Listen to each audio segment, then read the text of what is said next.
Batman Arkham Asylum crafted the Batman video game formula, but not only was it an accurate depiction of the character in an interactive medium, they were also able to distill that character's essence into tangible game mechanics.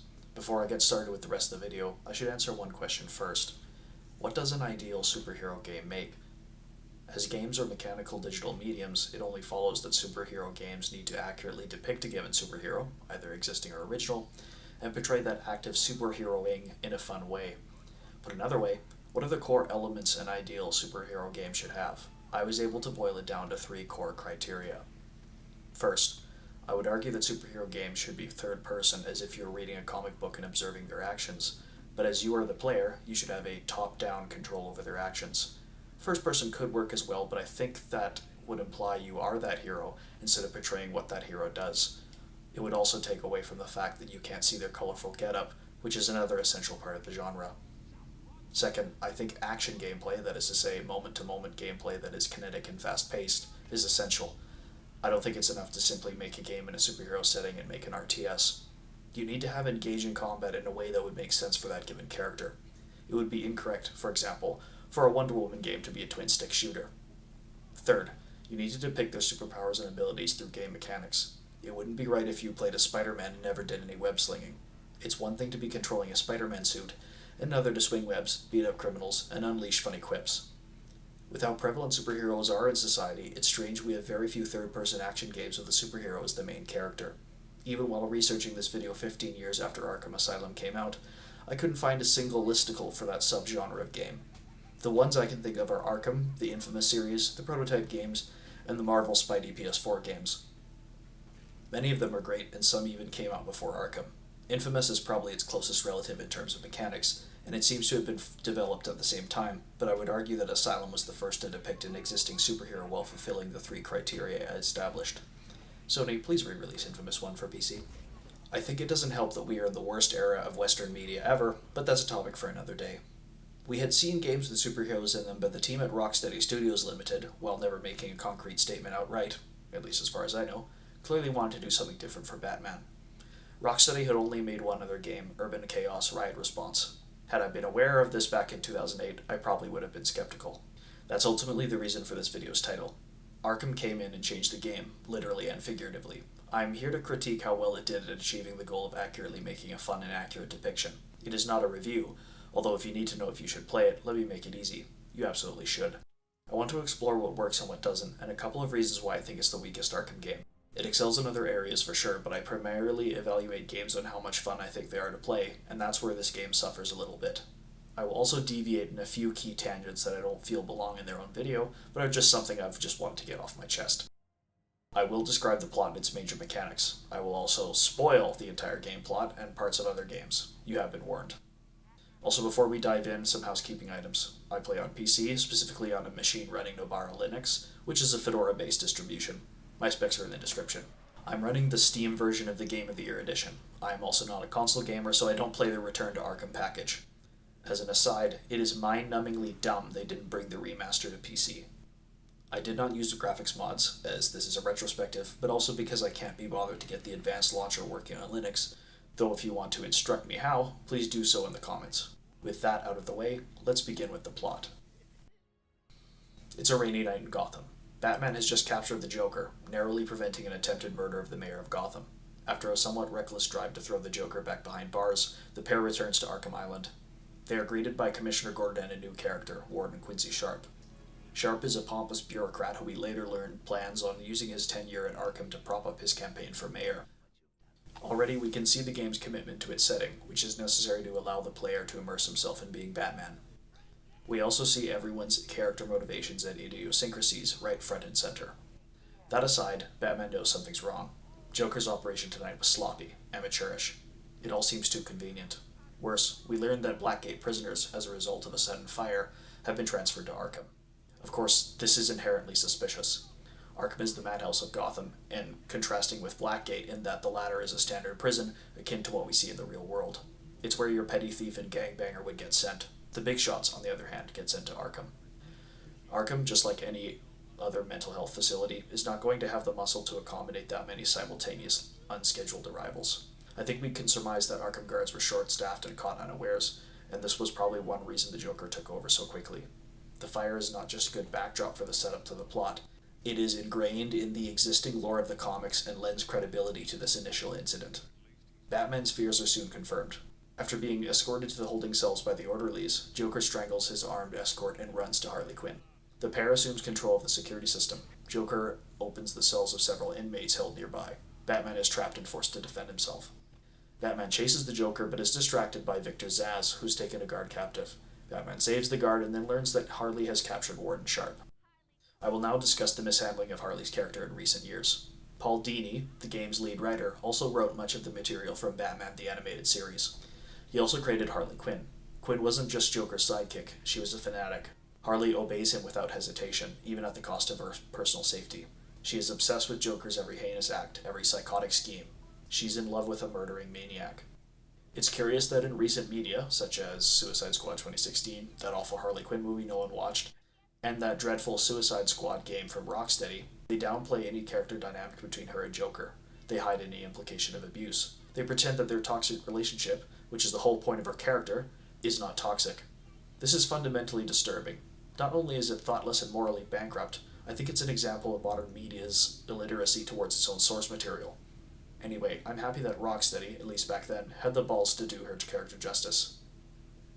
In case someone misunderstands, I'm not pro-Joker, pro-abuse, or encourage these relationships at all.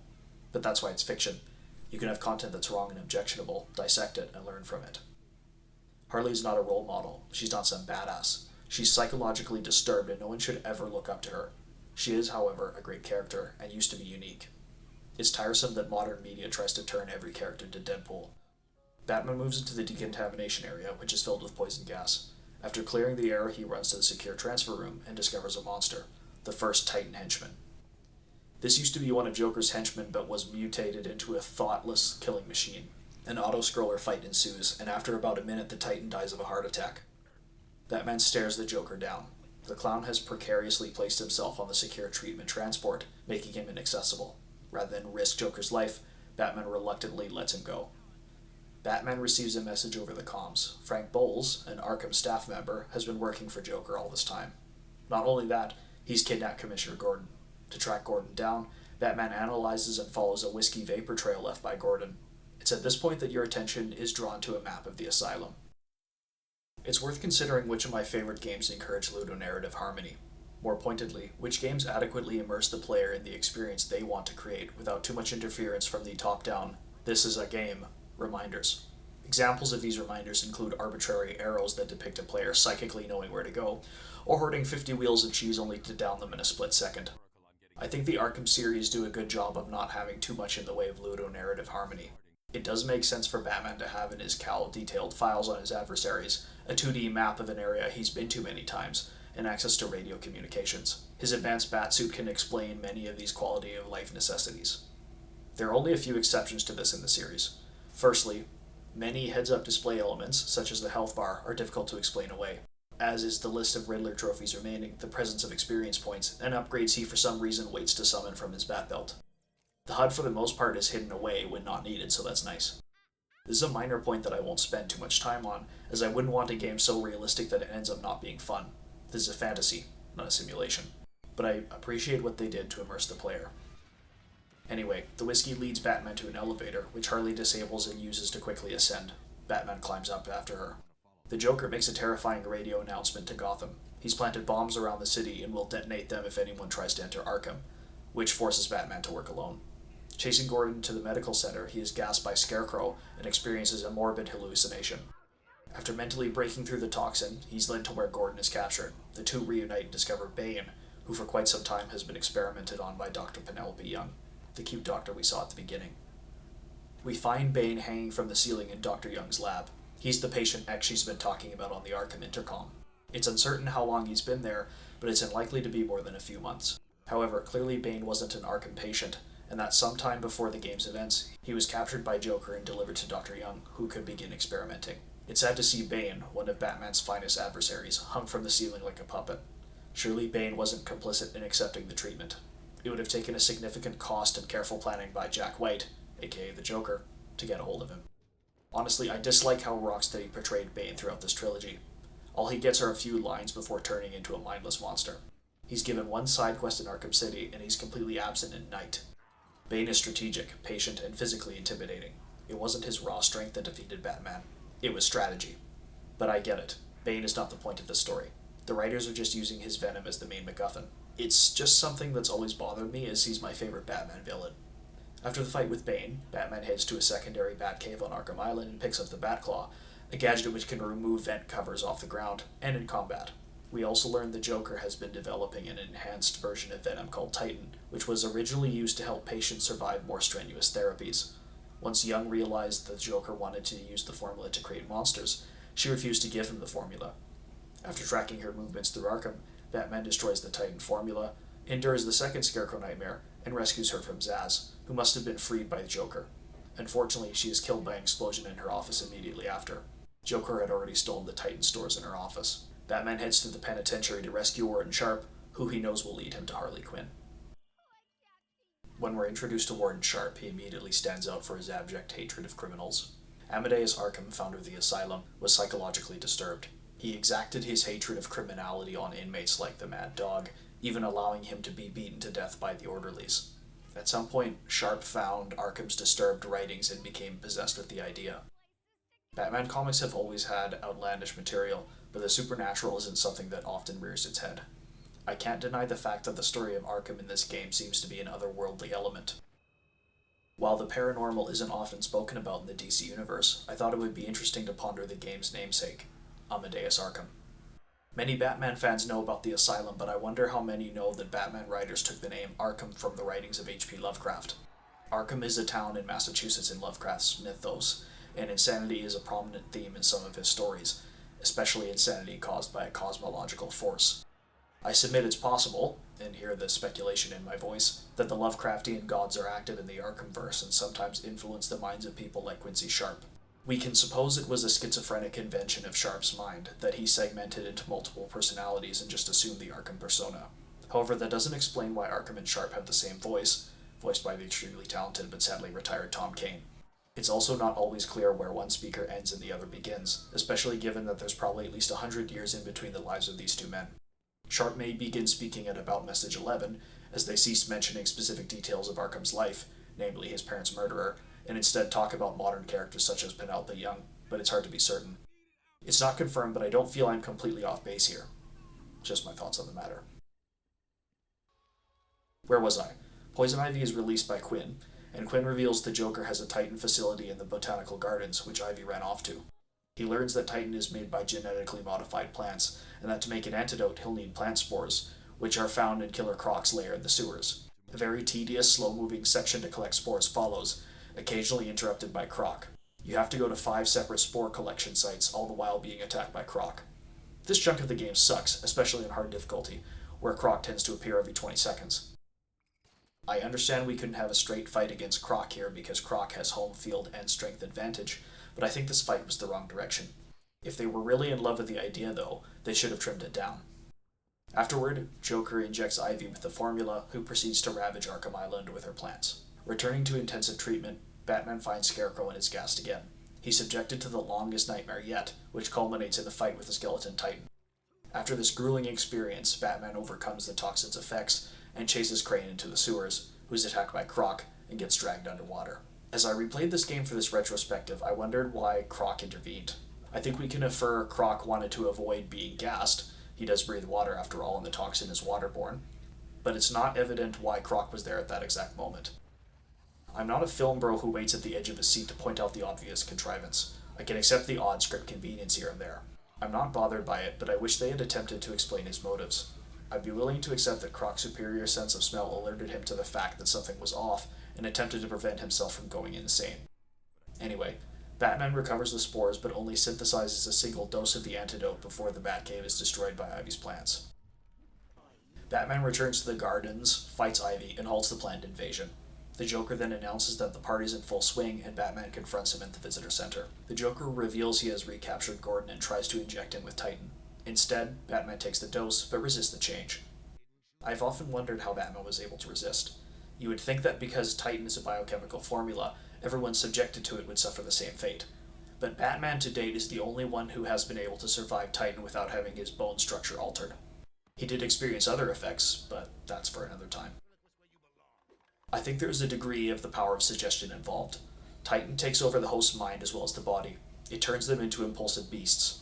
The henchman injected had neither the benefit of knowing what was happening, nor Batman's superior intellect. Bane, on the other hand, while as intelligent as Batman, was probably not prepared for the horror show he was about to endure. Joker was fully aware of the effects, so after being given the antidote, the damage he sustained was largely physiological, as we'll see in the latter games. Joker then injects himself and takes Batman to the top of the visitor center, and so begins one of the worst boss fights I've ever had to play. Batman defeats Joker by giving him the antidote, who returns to normal. It also appears that other Titan henchmen revert to normal. Batman is notified by the GCPD that Two-Face is on the loose, but at least the longest night of his life is now over. In a post-credit scene, one of Croc, Scarecrow, or Bane grab a lone box of Titan formula. I say this as a die-hard fan. The game's plot is not amazing. I think it's fine and serves its ultimate purpose, which is the gameplay. In that regard, it is a win. It certainly isn't bad, but I wish there was a bit more to keep me engaged. As I've stated, there are also a few contrivances that aren't fully explained. Also, Arkham City and Knight have fully fledged plots that actually challenge characters in interesting ways. Sometimes I wonder about Joker's motivations in getting the Titan. Yes, on the surface it's to create an army of monsters and lay siege to Gotham, but is that his main goal? He was going to carry that out unless Batman stopped him. But given what we know about the Joker, and what happens later in the series, I think it was just a routine scheme. I also think shooting himself with Titan wasn't part of the original plan. I suspect it was a response to Batman's actions, the one specifically wrecking his plan, that the Joker felt the need to escalate. The dialogue we get in this cutscene is actually compelling, and I just wish we got to explore the Batman-Joker dichotomy more.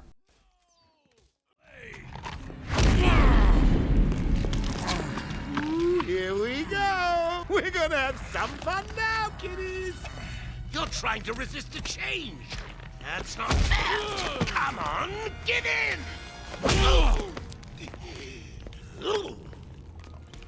So, you want to play hardball bats, do you?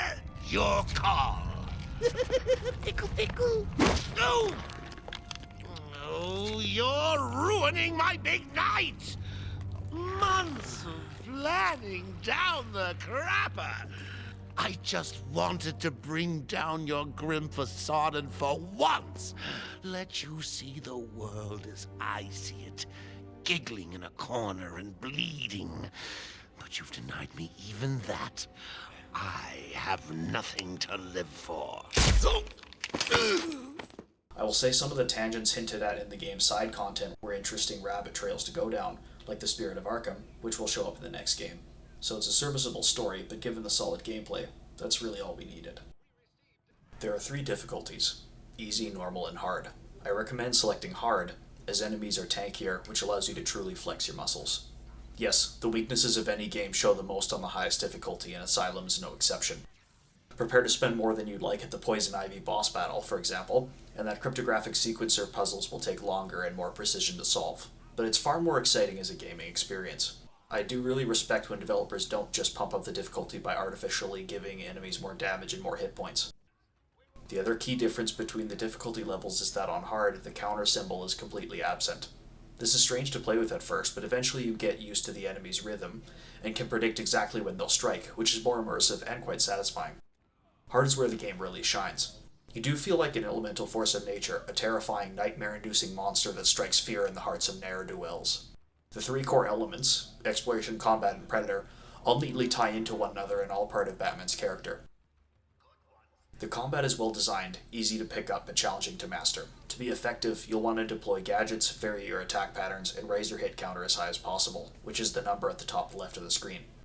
If you either get hit or take too long to perform another move, you will lose the counter and have to start from scratch. This also means you won't be able to use either of the special combo moves, which are the special combo takedown or the throw. Batman will also move slower, meaning you can't ping-pong around the room. Further, you will also gain less XP as your score is multiplied by your highest hit point. You will of course probably also die. It's a simple but effective way of encouraging the player to engage with the combat system. Enemies, of which there are 4 main types, come at you at a steady pace. Occasionally 2 will strike at once, forcing you to multitask, but given the low enemy counts this is quite rare. The three main types are grunts, knife henchmen, stun baton henchmen, and lunatics. I'm not counting bosses here because they deserve their own section. When an enemy attacks, you'll see a cartoony lightning symbol that appears over their head, except on hard difficulty. It's either blue if it's a regular enemy, or red if they're wielding stun sticks. Blue means that the move can be countered, red means that it can't and you have to evade. As for the combat loop itself, you have four main inputs: strike, evade, counter, and stun. There are a few other inputs as well, but that is the bulk of what you'll be doing. To strike, left click and Batman will punch if he's stationary or kick if you're on the run. Once you get the critical strike upgrade, you can unleash a good amount of damage on enemies, and if you have a higher combat counter, you'll zip around like the Flash. It's satisfying, and after a decade of playing this game, it still has not gotten old. When evading, Batman will leapfrog over the enemy, giving you a bit of breathing room to plan your next move and a few invincibility frames. I tend to evade more than counter as it makes me more mobile and leads to fewer mistakes. When countering, Batman will block and counterattack, unleashing a very satisfying animation, of which there are many. The counter does little damage. I wish they gave you a damage bonus or something, or maybe an enemy that can't be hit without countering. Well, that kind of exists with the lunatics, but they aren't really factored into the main game outside of being a traversal obstacle. Still, I do like how it demonstrates Batman's superhero martial arts skills. The cape stun means Batman will temporarily blind an enemy with his cape. This is mostly used for taking out the knife henchmen, because if you stun them, it opens them up to an actual attack. But I prefer to just expend a special combo takedown on them because it tends to be quicker. The takedown is a classic and an instant knockout move, usable on every enemy except lunatics. If you try it on a lunatic, which would be hard to do as it takes a minimum of 5 hits to activate the move, it will end your combo. I discovered this while playing on one of the challenge maps. It's dumb. You have to slowly take them out with batarangs, get an incidental hit on them, or counter. I like that they attack differently, but they don't fit well into the other enemies. I'm decent at the game's combat, but fighting them is awkward and not enjoyable. The throw is fun. I wish they kept it in the later games. I love doing AoE damage on crowds, and this is particularly satisfying.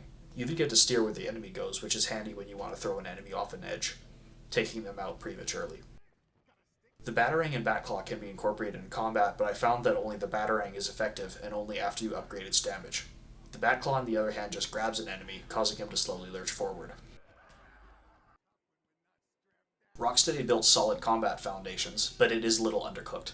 Sometimes Batman doesn't respond to your input as quickly as he should, which often means losing that perfect combo. Other times you'll be slightly too far away from the next enemy and Batman won't bother to attack him. There is another problem with enemies in Arkham Asylum. There aren't many. Most fights don't have more than 5 or 6 enemies. There are a decent amount of larger encounters, but you're mostly fighting small groups.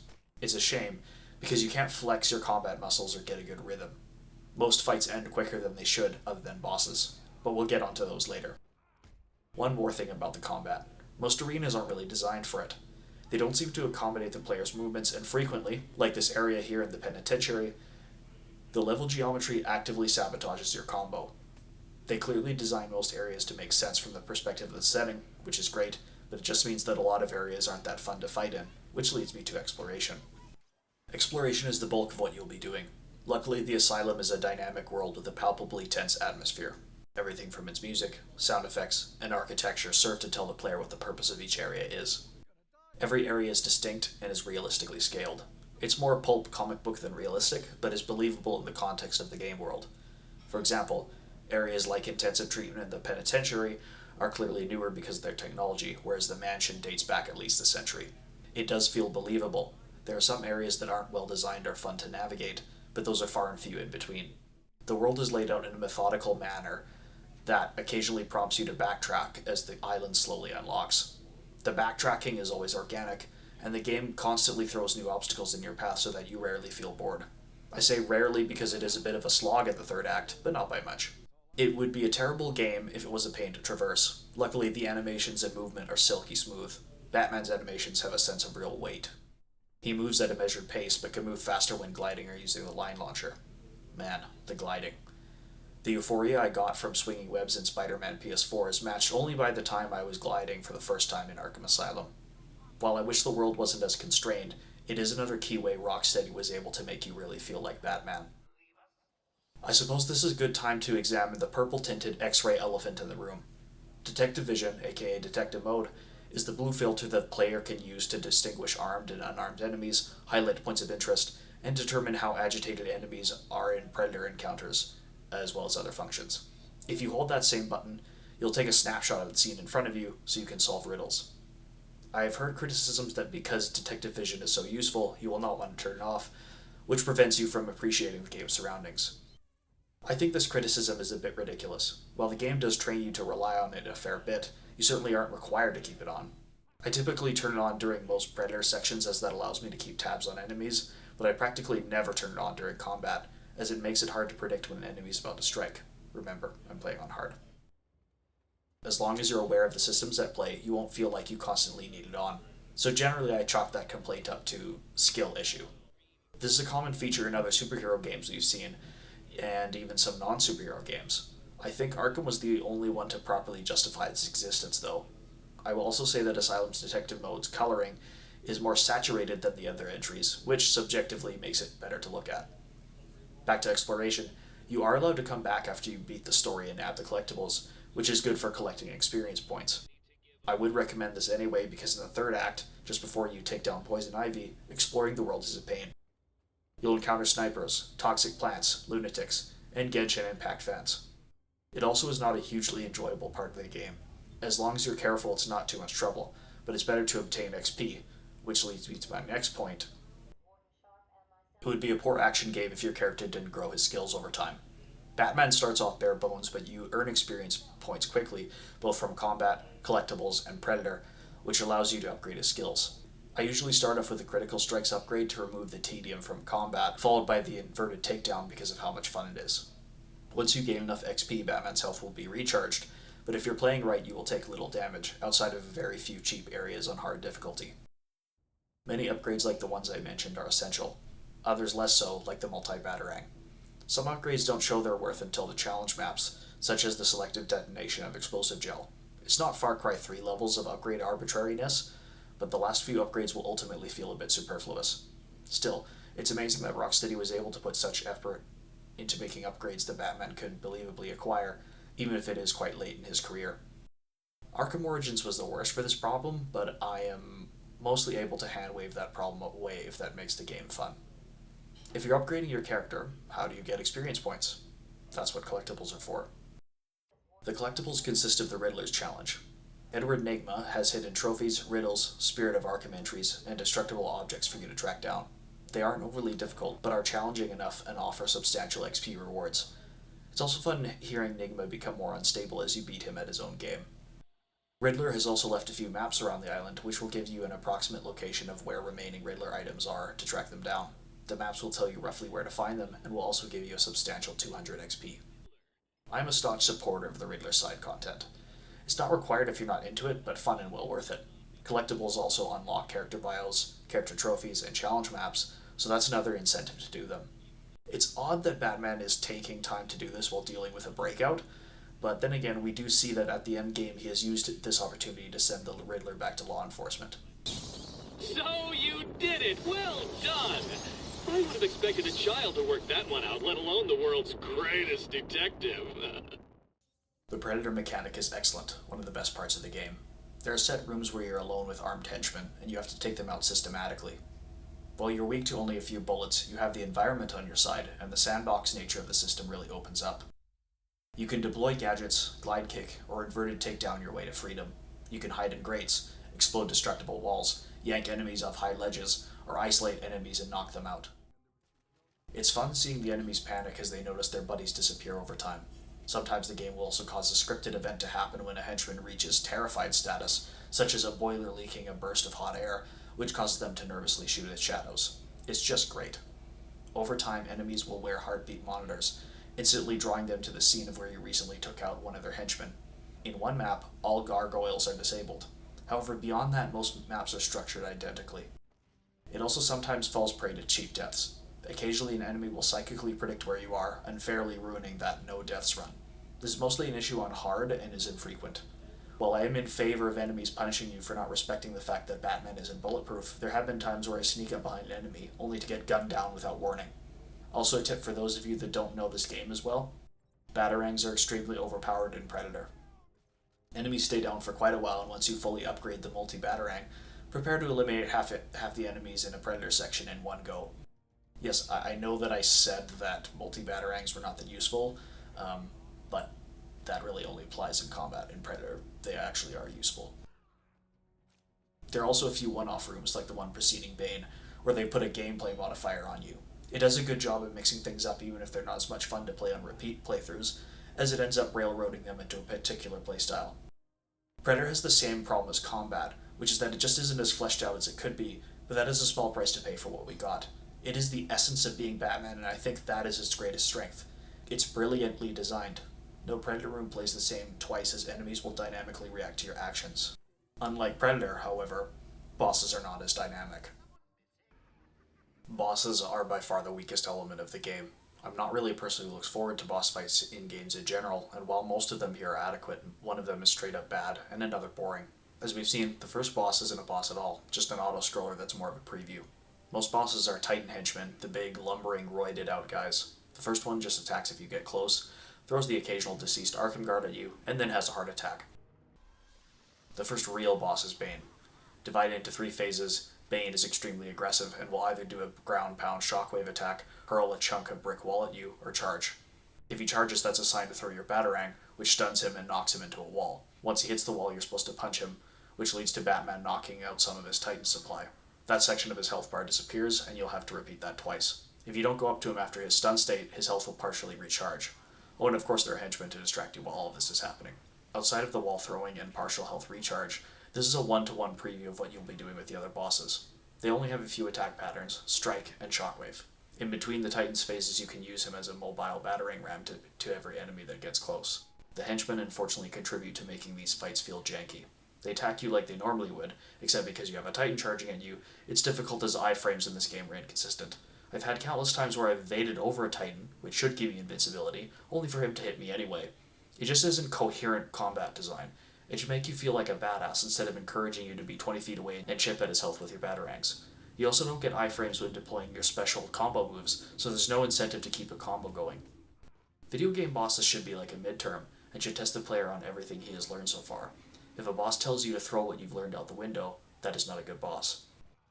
The worst part is the other bosses outside of Joker and Poison Ivy are the same, beyond a few gameplay tweaks. They still are quite fun to fight, even though it's not great design. Note that I'm purposely excluding Killer Croc here because that's not a boss fight. Okay, now onto Poison Ivy. This is a fairly traditional 2-phase fight. You have to dodge henchmen, her vine attacks, and her projectiles while throwing batarangs when her shield is down. Yes, you can speed it up by spamming batarangs for chip damage, but I have to agree with Clown Puncher 139 here. It's just boring. Outside of her fascinating character design, of course. Okay, now the last one, the Joker. He really is Titan in concept only, because you don't really fight him, you mostly fight his henchmen. This fight is also a slog, and by far one of the worst boss fights I've ever forcibly subjected myself to on a game's highest difficulty. First off, the camera is locked in one place, which means it's a bit awkward on PC. And no, I'm not using a controller. I've always been a mouse and keyboard guy. If you're going to port a game to PC, actually design it appropriately. By the time most enemies are down, Joker will be distracted by the news helicopter, which will give you an opening to drag him down with your Batclaw, as he is invulnerable otherwise. I can deal with all of that. The thing I hate is that if you take too long to take out the henchmen, which is often the case on hard difficulty, Joker will lose interest in the helicopter, forcing you to take out another wave of henchmen. It's stuff like this that doesn't test the player's skills. It just gets the player to rush through the wave as quickly as possible. There are also no mid-fight checkpoints. I'm not saying the fight is crushingly hard or anything, in fact it's quite easy, but it's not fun. And honestly, every time I want to play Arkham Asylum, which I usually do at Halloween, the boss fights actively make me hesitate. They don't stop me from doing it, but they are such a slog. In fact, it baffles me the game doesn't get more flack for its boss fights. Instead, all I hear about is that Arkham Knight is the one with terrible bosses, which is ridiculous. Once you've beaten the story and done enough Riddler trophies to unlock them, you can try your hand at challenge maps, which are either Predator or Combat repeatable encounters to test your skills. They would go on to become a series mainstay and are a fun way to kill time. On most combat maps, you'll have 4 rounds to hit certain score targets. High scores are obtained using gadgets, varying your combat moves, and holding a combo consistently. They also vary in difficulty, which just comes down to which and how many enemies they throw at you, but it's often fun, even if I don't prefer to come back to them.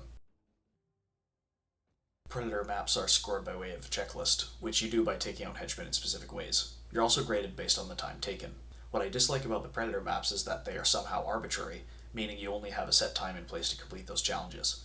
I don't like having to do trial and error to beat them. It's a bit too restrictive and forces me to just look at a walkthrough of how to do it. Still, it is nice to do Predator endlessly. The graphics aren't just technically impressive, such as using high-quality models and textures, it also is a cohesive world in graphic design. Art direction is an impressive discipline, and it is very noticeable when there isn't a unifying direction. Look at the recently released and recently shut down Concord if you need an example of this. When discussing the game's graphics, I have to harp on again about the setting. The Asylum was our first introduction to this world, the art direction of which is vaguely modern, yet 1990s, yet 1940s. No mention is given of when it takes place, but based on the advanced yet retro technology of Batman's arsenal, his retro Batmobile, and the modern penitentiary, you would think he would be muddled from an aesthetic perspective, but isn't. It's that wonderful ambiguity that we see in media such as It Follows, A Series of Unfortunate Events, and Batman the Animated Series. It's something I've always been intrigued by, as my mind raced to figure out what time period the media takes place in. The art direction is non-specific, yet unified. What about the technical quality of the graphics? I'm happy to report that for the most part, they've aged well. Any poorly aged texture or stilted animation I think can be easily chalked up to 7th generation console constraints, as while most textures are adequate, a few are downright horrid. I also think some models are not as high quality as they perhaps could be, such as young Bruce Wayne, but for the most part, the models are lovingly crafted, especially Poison Ivy, because... Sorry, where was I? Right. I was someone who, because of restricted parents, didn't get to play the latest and greatest games that came out. The first game I played in completion that wasn't a mini-clip game was Star Wars Knights of the Old Republic, which, in 2008 when I played it, I regarded as a great-looking game. My next major gaming obsession was Arkham Asylum, which for a variety of reasons I didn't get to play until 2011. I was absolutely shocked to discover the existence of high-quality textures, motion-captured animation, and realistic objects in a video game such as hospital scrubs, tiled floors, and plastic strip curtains. I was also fascinated with the particle effects, like the haze and fog. I was also stunned by the incidental details like how you could shatter TVs with batarangs. Every game ages, but this game's commitment to detail makes it withstand the test of time. I think the Asylum suffers slightly from a chronic condition ailing many games back then and now, a lack of true darkness. Arkham Asylum, which takes place at night at a poorly lit mental institution, should have been much darker in places than it was. For example, the glider section where you're outside is still decently lit, despite nothing but lights from the city to light your path. I understand they did this for accessibility, but I think they could have been a bit more creative in how they lit that in other set pieces. A bit of a tangent. This is one of my favorite Batsuits. The Arkhamverse suit is characterized by a very muscular appearance, actual tights, and long bat ears. It's vaguely long Halloween, but also inspired by the animated series. It's both fantastical and believable. Arkham Knight probably still has my favorite suit, but they really nailed this classic look here. And to top it all off, that cape he has is dynamic. It reacts to the world around him, it expands and contracts, and it looks like it's made of real cloth. What a commitment to detail. No game, no matter how vibrant or luscious its graphics, will be able to last forever. What does last forever, however, is its commitment to believability, and Arkham Asylum succeeds with flying colors. Arkham Asylum's technical aspects, especially given its PC port, has always been baffling to me. Video games are digital formats, and therefore we need to evaluate its technical presentation. Yes, Arkham Knight has been infamous for its shockingly terrible PC performance, but Arkham Asylum has only ever been an adequate PC port at best. They clearly designed the game to lead with console first, given the control scheme. Not only that, the PC version, which I play on, is undercooked. Keep in mind this game came out in 2009, during which AAA publishers wanted to be rid of PC gaming entirely and devoting their divisions to console gaming. Funny how times change. Firstly, the game starts via a launcher. Most settings are exclusively changed through this launcher. This means that if you discover your rig is woefully inadequate, you'll have to quit to main menu, because of course this game lacks an exit to desktop option from the pause menu, hit quit, start up the game again, and then tweak that setting you were looking for. You also can't modify controls from anywhere but the launcher either. I'm not sure why this was common back then. I haven't seen much coverage about launchers on PC games, but I assume there's some technical reason for it. If you know the answer, please let us know in the comments, as I want to complain more accurately. Moving on to performance, the game runs at steady 62 FPS, or at least that's what Steam tells me. I am frankly shocked they didn't impose an arbitrary 30 FPS limit, as was common back then. We certainly lucked out. As for NVIDIA physics, unfortunately I've never been able to play it as I've only ever had AMD cards. However, it does look cool and I hope to play it someday. Same deal with the stereoscopic 3D option. As for bugs, it's virtually free of them, aside from that glitch that seems to always occur when I start the final boss. It for some reason skips the cutscene leading up to the boss and Joker's just frozen there. This appears to be a known issue based on my research, but it wasn't always present before. Strange. Luckily, restarting from the checkpoint always fixes it. The music is something I'm particularly passionate about, as I listened to this series throughout my adolescence. Arkham Asylum probably has the weakest score out of all 4 games, as it is quite reliant on some common samples you've probably heard in other video game scores. However, what's interesting about Asylum's score is its down-tempo, melancholic tone. It is mournful, despondent. It speaks to the game's setting in some of the tunes, such as Night Glider,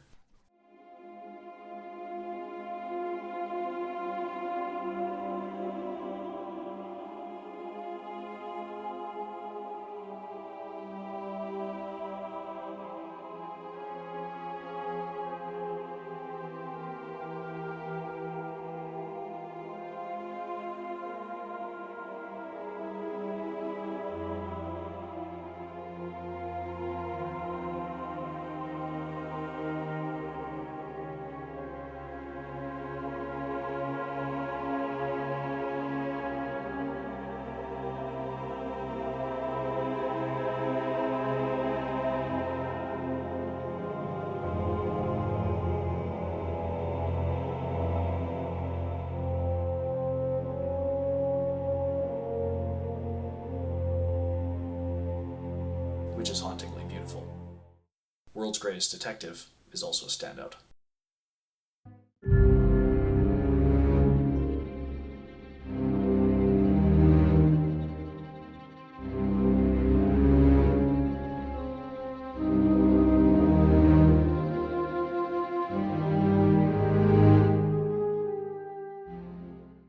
What's also unique is that thematically there's really only one leitmotif. Nick Rundle, the game's lead composer, spoke about this in the behind-the-scenes footage.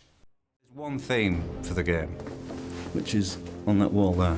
Often you get, especially from publishers, you get this idea that, okay, so there's Batman, so he'll have a theme. There's the Joker, he'll have a theme. And then at some point they'll have a fight, and so there'll be a Batman and Joker musical fight. I'm much more interested in the player experience. So we've got a theme, like a bit of musical DNA really, that is in every single piece of music.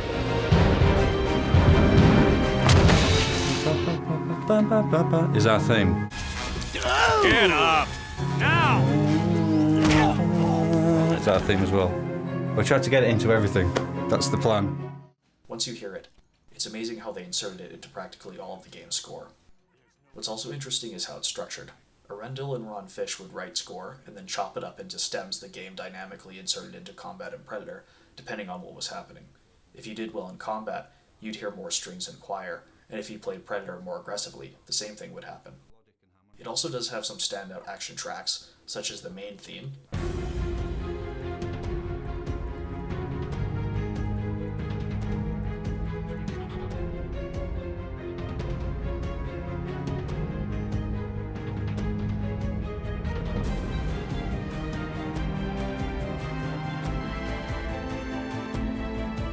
and the Joker boss fight.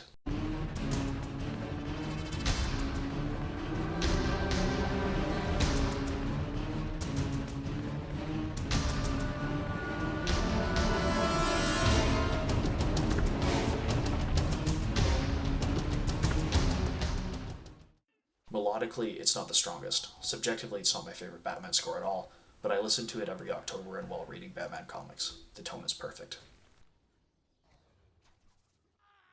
The game does have good sound design. The sound effects in combat, while cartoony and exaggerated, encourage you to hit that next enemy, and Batman's gadgets, particularly the explosive gel, sound authentic and believable, despite being fictional. It's insane the line launcher sounds exactly how it should. There are also a few weak stock sound effects, such as the gun reload animation, that sound canned and flat. They don't integrate well with the spatial nature of the sound design, which is a shame. Those sound effects are rare, at least. Asylum instantly got attention for its voice acting from its two leads, the late Kevin Conroy and the unhinged but still talented Mark Hamill. It was surreal at the time to have the voices of Batman and Joker together in one game. They both kill it, as they always have, though I felt Kevin Conroy had less room to breathe here. There are also some lines that aren't delivered so great. I'm willing to chalk that up to clunky dialogue though, as he slays in every other line. But again, it's mostly a weakness of the writing. Arlene Sorkin does her best Harley, and while I do like Tara Strong, it's great having the animated series band back together. The other actors, you've heard them in a million other places. Cree Summer, Fred Tatasciore, Steve Bloom, Tom Kane, they all do great jobs. There are also a few underused voices such as Dino Andrade, who delivers abject terror, and Wally Wingert, whose Riddler screams pure condescension, and Tasia Valenza, whose voice is something else. It's like having an interactive animated series episode. They're all great and they bring incredible life to the characters. Certain lines will endure rent-free in my head for the rest of my life. Are you excited, Bats? I mean, we've been building up to this point all night. Don't tell me you've not been looking forward to it. I know I have. Surprise! Everyone always said I should be in television. You don't want to miss this, really. It'll be a blast. A nitpick. I would have liked the voice acting to integrate more with the sound design. I wish that the environment dynamically dictated how the characters sounded. Instead, the voices are somewhat muffled. Unfortunately, there wasn't any story DLC, just challenge maps. They are decent enough, except for the one where they throw in the lunatics, which, as I've already mentioned, are not fun to fight. The maps you get are decent enough, but as they don't have score minimums, there really is no reason to do them. The only other DLC, which were exclusive to Mac and PlayStation, was the Joker DLC. This will be a common theme in these Arkham videos, where I routinely complain about how Sony wants to fracture what their players get versus everyone else. Luckily, this DLC is available on PC, which you can download from the link in the description. The Joker DLC is entertaining for a few minutes, but while there aren't new maps, you can play with his gadgets and moves set in Predator and Combat maps. It's a fun distraction, but there aren't achievements or rewards. His abilities in Predator are extremely limited, so I don't really enjoy doing it, which is a shame. To conclude, I think what makes this game unique in its mission to depict Batman is its setting. I say that not only because Arkham Asylum hasn't been featured properly in games, but because Arkham is more than a place, it's a character. The place has its own quirks and personality. It's oppressive, dangerous, gothic, dark, mysterious, haunting, and actively tries to kill Batman at every turn. Its architecture spans decades, its occupants threatening, its layouts varied. It is one of the most unique settings in a video game, and for that alone, it's worth your money. Not only that, Arkham seems to affect the minds that are working and living in it. People like Warden Sharp and Penelope Young thought they were crusading to cure the city of its insanity and went to extreme measures to do so. You have to wonder if that's the reason for its loony bin penitentiary, its decaying medical infrastructure, and its attraction to high-profile supervillains. It's neither a prison nor a mental institution. It doesn't seem to be a great place to work. It's vindictive and austere. Arkham Asylum is probably my least favorite in the series. It is at times clunky and not always fully fleshed out. However, what makes it unique from superhero action games is the atmosphere. The commitment to its setting is impossible to ignore. It also comprises all of the major mechanical elements the later games would emulate, and other superhero games would take on as well. Personally, I rank it third place out of the series, which is high praise indeed.